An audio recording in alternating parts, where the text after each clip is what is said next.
In any city, in any country, go to any mental institution or halfway house you can get yourself to. When you reach the front desk, ask to visit someone who calls himself the holder of earth. The worker will laugh loudly, drawing the attention of only one other patron. The worker will remain seated, but the person whose attention he drew will call you over. Do not ask him anything as he leads you to a disused broom closet deep in the asylum. He'll open the door for you and wait for you to enter first. Do not do this, or the stairway inside the door will disappear and you'll plummet endlessly through the ice-cold black. Instead, tell him, "I would not dare see these sights before you." If he believes you, he'll nod slightly and enter, and you should follow him. If he does not, be thankful that you're deep enough into the asylum that no one can hear your screams. As you descend the stairway, you'll hear beastly yells coming from all sides, but primarily from above you. Keep your eyes trained to the darkness below you, for the man will have vanished in the darkness, though you'll be able to feel that you're not alone. You must never look up, or the demons and hellspawn watching you, mocking you, will descend, rending your flesh from your bones, draining your blood, ripping your muscles and sinew in all too long of an instant. As you climb down, you'll find the atmosphere becoming more and more tomb-like, and though you'll still be able to hear the demons above, it'll seem as though there's finally a ceiling overhead. You must still take the utmost caution never to look up. After an impossibly long amount of time, you'll set foot on solid, soft ground again. If the demons from the stairwell have stopped their yelling, you'll not live to see the ground. If they have not, you'll wish they had. For now is your opportunity to ask the only question to which the darkness will respond. You must ask firmly, how can they be stopped? When you do, ghastly wails will emit from below you, though you'll still be able to feel the ground under you. You'll be able to sense the gentleman who led you here turn around. His eyes will pierce you, though you'll not be able to see them. You must never look down or otherwise falter your gaze from the darkness immediately in front of you. The wails will continue, wordless at first, but a strong male voice will lead them into speaking in unison. They'll tell you of the one thing that can prevent the result of the objects coming together, but it'll be interlaced with every last consequence of doing so. They'll tell you of the sky raining fire, of rivers running red with your blood, and they'll tell you so much more. When the consequences are finished, the lights will suddenly go on. The man who led you here will be gone. In his place will be an object that you'll not be able to see in this place. Lest it drive you completely insane, you must close your eyes as soon as the lights come on and feel around blindly on the floor for the warm, rough texture of the object. If you do not close your eyes, you'll see what the ground is made of. Disemboweled human corpses, all missing their eyes, though their mouths still breathe. If you look at the sight and are not driven mad immediately, you'll become one of them, joining the satanic earth. If you take the object successfully, though, you'll be transported to the exterior of the asylum, where you may open your eyes. The granite stone is object 43 of 538. Though you know how to stop them from coming together, you'll not be able to.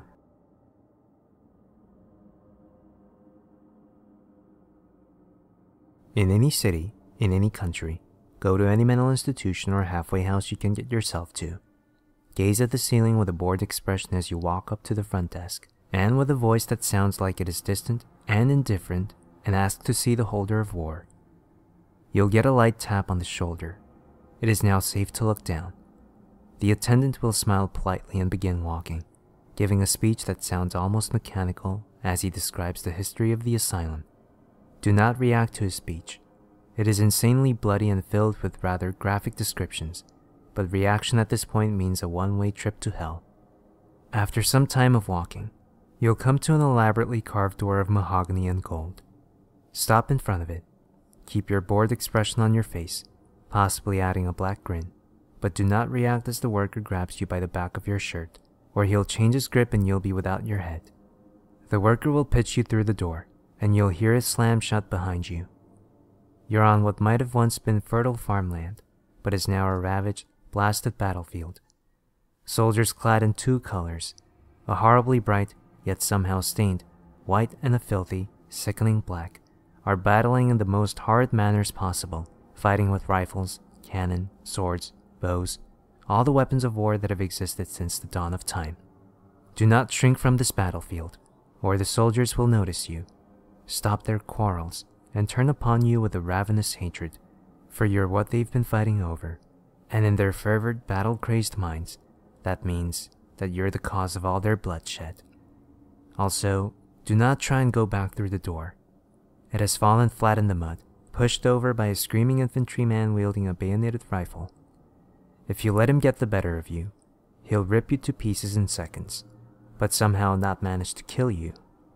The pain of the experience will undoubtedly drive what is left of your mind mad. Instead, drop your bored expression and put a grim, determined one on your face.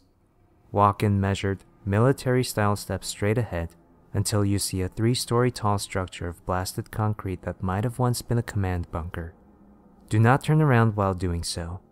The armor has arrived to the field, and if you stop or change your pace, the tanks will run you down. Once you have entered the bunker, do not give any notice to anyone who makes a request of you or tries to talk to you, no matter how desperate they seem. They each think you're the enemy, and the moment you respond, you'll be rewarded with a knife to the face.